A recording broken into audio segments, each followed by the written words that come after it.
Welcome back, everyone. Jonathan Crane first appeared in 1941 in World's Finest Comics issue number 3, which is a 96-page jam-packed offering with stories featuring Superman, the Crimson Avenger, Johnny Thunder, Zatara, Sandman, and many more. But of course, our first appearance of the Scarecrow was alongside none other than the dynamic duo, Batman and Robin. In fact, the Scarecrow is the first so-called supervillain ever faced by Robin, the Boy Wonder. Now, most of us are familiar with the Scarecrow in modern times. He was an illegitimate child raised by his ultra-religious grandmother who detested him. We get that version in the 1989 graphic novel Batman Scarecrow number 1 as part of the Batman Year 1 series. His grandmother works Jonathan in the cornfields of Georgia, denies him any joy in life, he is relentlessly bullied at school, and after being caught with a copy of Ulysses by James Joyce, his grandmother locks him in a dilapidated chapel where murders of crows are trained to attack him. Needless to say, as Jonathan grows up, he grows up with a little bit of a mean streak. He's responsible for his grandmother's death, as well as the death of high school peers, learning the valuable lesson that fear is an incredible ally. He goes on to study psychology at university and becomes an expert at all things related to phobias, and develops toxins, gases, and serums designed to elicit a subject's deepest, darkest nightmares. And I think it's safe to say that most of us know the Scarecrow from his most famous portrayal, that by Cillian Murphy in Christopher Nolan's Dark Knight trilogy. But in those 3 films, we never got an origin story for him or an idea of where he came from. But through the comics, we do. The Scarecrow's beginnings were very humble, only appearing twice between the year 1941 and the year 1967. He was revived in the Silver Age to become a staple of Batman's Rogue Gallery in 1967, but regardless of his obscurity early on, the foundation of this popular and frightful villain was there when Bob Kane and Bill Finger first imagined him over 80 years ago. So let's take a look back at Jonathan Crane's first appearance and see how the Scarecrow got his start. We first find Professor Jonathan Crane lecturing at university about the nature of fear, and to demonstrate that nature, he brandishes a pistol in front of his class. He then fires the weapon to illustrate how fear can be actualized, how it becomes palpable. Later on, his fellow professors mock his appearance and exclude him from the faculty party, one of them remarking he looks ragged, like a scarecrow. Later in his home, Crane remarks that his peers only think of money, and if he only had more money, then they would respect him. But he would not buy new clothes. He would spend his money on more books. But unlike later versions of the Scarecrow, that is Jonathan Crane's problem. He needs money.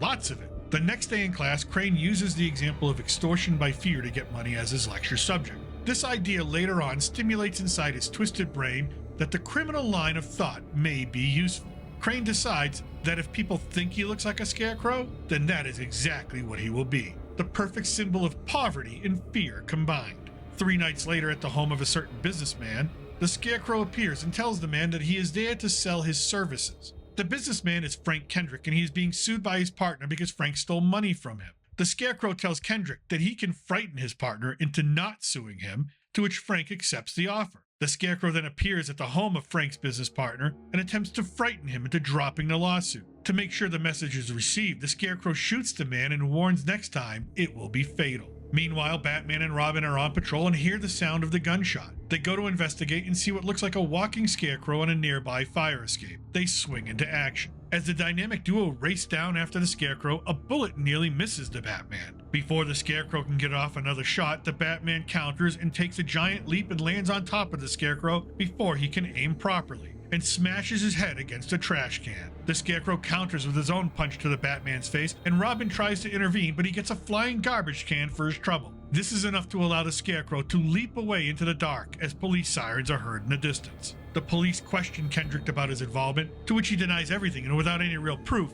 the police leave without an arrest. Later that night, the Scarecrow returns to the home of Kendrick's partner, now known as Paul Harold, and declares the Scarecrow only warns once, then murders Harold, and afterward, Kendrick cannot believe it has come that far. The Scarecrow tells him now he won't be suing him ever. The next day, the professor is called into the university president's office and is fired for his teaching methods, such as firing a gun in class. Crane is belligerent and does not care because he now has money, more than he'd ever hoped to have, due to his criminal activities. In the ensuing days, the Scarecrow continues his great crime spree, and Bruce Wayne meets with an old friend, the university's president. He tells Bruce everything about Crane and lets slip the nickname the faculty have for him, Scarecrow. This interests Bruce and wonders if there is a connection or any relation to the current crime spree. However, the Scarecrow is already on to his next prospective client, Richard Dodge, a department store owner being forced out of business by a rival competitor. The Scarecrow tells Dodge that he can scare the customers from his rival store and into his, to which Dodge finds is just the law of survival of the fittest, and agrees to the Scarecrow's terms. The next day, the Scarecrow strikes. He throws smoke bombs and creates a panic. Bruce and Dick hear the report on the radio. Batman and Robin race through the streets and attempt to access the store through the rooftops. The Batman rushes toward the Scarecrow, who's wielding a bat, but he misses the Batman and then tries to escape by sliding down a bar top. But the Batman catches him at the end with a solid punch to the face. The Scarecrow counters with a swift kick to the Batman's chest, and meanwhile, Robin is having trouble of his own.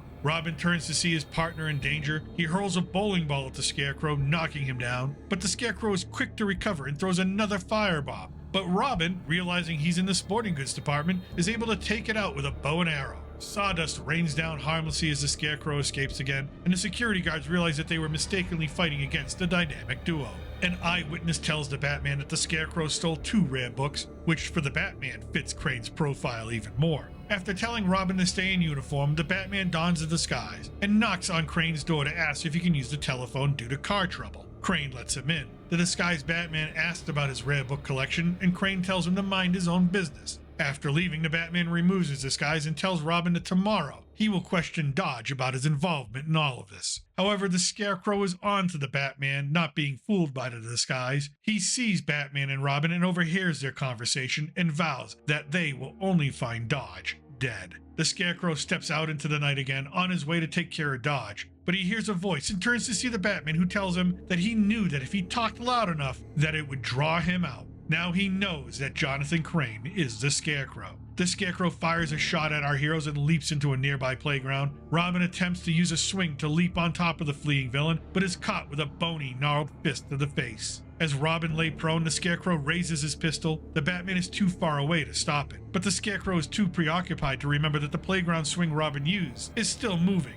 and it glides right into his temple. The Scarecrow scrambles for his dropped weapon, but the Batman is on top of him quickly, and the two fight, the Scarecrow even getting a shot off close to the Batman's face. The Scarecrow again reaches for his dropped gun, which is now under one end of a seesaw, giving Robin the time to leap on the other end and lift the villain into the air, where the Batman catches him with a ferocious uppercut. Finally, the Scarecrow is knocked unconscious, and the Batman drags him off to prison. Our last panel is that of Crane behind bars vowing to escape, and the caption, "Will the Scarecrow return? Only time will tell." And like we already learned, he would make one more appearance in Detective Comics number 73 in March of 1943, and then he would become a recurring character in the Batman series after his third appearance in Batman number 189 in January of 1967, which is also the first time he would use his now infamous fear gas. I hope you enjoyed this look back at the history, origin, and first appearance of one of Batman's most popular villains, Jonathan Crane, the Scarecrow. Next week, as we continue to celebrate the spooky season with fearful and frightful DC characters, we will take a look at another professor, this one a little different. His name is Professor Pig, one of the Batman's most disturbing and darkest enemies. I hope you join us for that. However, if you can't wait and you need more comic book fun now, click on the thumbnails at the end of this video for our recap of one of Gotham's weirdest heroes, the Creeper, and everybody's favorite DC zombie, Solomon Grundy. I thank you for watching. Until next time, from south of the border, I'm still your reluctant gringo. Salud, and a huevo.